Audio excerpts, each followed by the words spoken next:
Like we have a date like November the 16th. There's not too many cards on, but yet they're scheduling cards. It is now time to weigh in the main event going down tomorrow, Saturday, November 2nd, the Dignity Health Sports Park in beautiful Carson, California. Tune in 7:30 Pacific Standard Time on ESPN and ESPN Deportes. It is 12 rounds in the super featherweight division, the WBC world title on the line. Please welcome from Camden, New Jersey, Jason El Canito Sosa, taking on from Cancun, Mexico. Set your DVRs. Berchelt. If somehow you're not watching... Jason Sosa, 23-4, 16 KOs. 128.2 for Sosa, 128.2. I was saying, if somehow you're not watching... Jesus Christ, Mark Chanel. 36-1, 32 KOs. 129.8. 129.8, Miguel El Alacran Berchelt.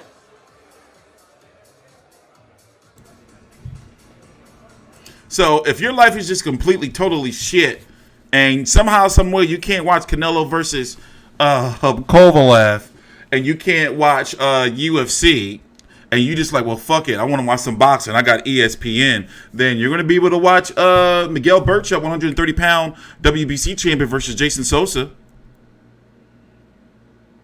You know, it was supposed to be Jervin Cajas versus some guy on this card.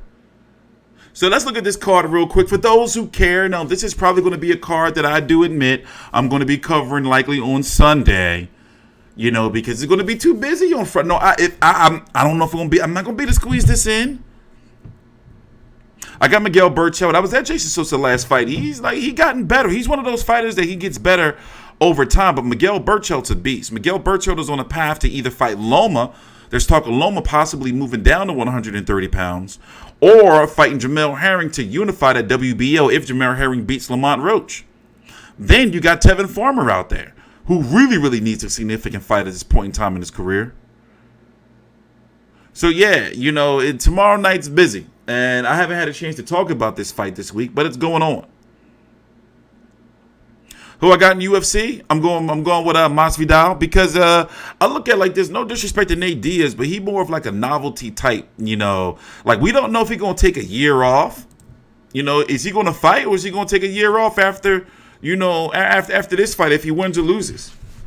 So I'm more, especially at this point in time in my UFC media coverage, I'm more interested in the fighters that are going to stay around. I mean, yeah, don't get me wrong. I would love a GSP versus Khabib, but is it going to happen?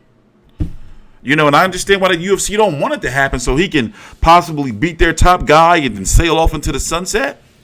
No way. You know, so I understand the politics.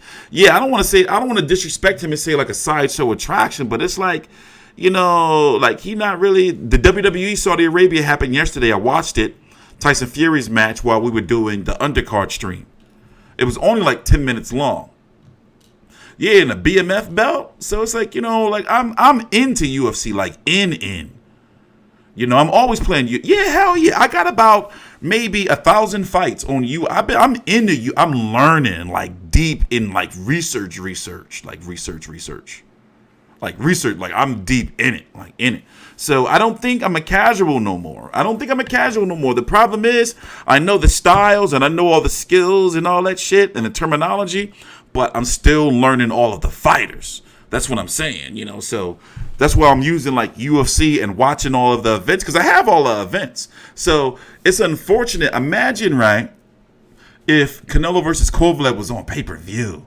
Because I already got to pay for UFC tomorrow, but imagine paying for a boxing pay-per-view and having to cover fucking UFC the same night. That shit would have been crazy, you know? But yeah, man, it's a lot of shit going on, man, in the combat sports world. And, you know, I'm really, really close to like getting like getting where I'm going to be like comfortable covering other content on this channel. So I just need one more, just one more like month, maybe a little bit less before I'm really, really where I want to be and getting the content that I want to be, because I'm always going to cover boxing. I keep saying the same shit over and over and over again. But my weekly content, my weekday content, I want to do other shit. I don't want to be chasing fucking boxing stories and doing videos. And nah. We here for the weekends, and we here for like big news. And what boxing videos I want to do. I want long lasting content on the channel. Like all these documentaries I'm about to upload. Like one day soon, I'm going to upload a documentary that's going to be like, what the fuck? Where the fuck did this shit come from? Yeah, the UFC main event is definitely likely going to be after the UFC main events. One thing I love about them is they always run like later than boxing events. There's one thing I love about it. They always run later than boxing events. So tomorrow night during the fight, I'm going to be here live real time. We're going to be streaming during the fight, the main event only.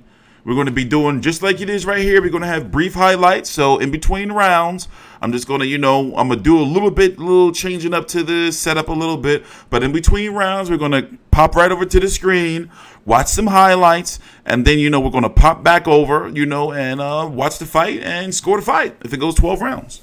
And then we're going to do my post-fight video, and then the post-fight press conference. And then UFC is going to be busy as shit. And remember, midday tomorrow, for people who are going to be in the crib, the Katie Taylor card is on the zone. It's a midday card for us here in the States. We're going to see tomorrow. So for those who want to know, Kovalev is going to be making $3 million on paper, but supposed to clear about 10-15 million or so. And then you're going to have Canelo $35 million plus. Ryan Garcia, according to ESPN, $250,000. Sinesa Superbad Estrada, Marlon Esparza, and Romero Dunio, all $50,000. And going from there on below. I'm TstreeT Controversy with FightView360.com. You already know how we getting down tomorrow. See you guys tomorrow night. Please subscribe.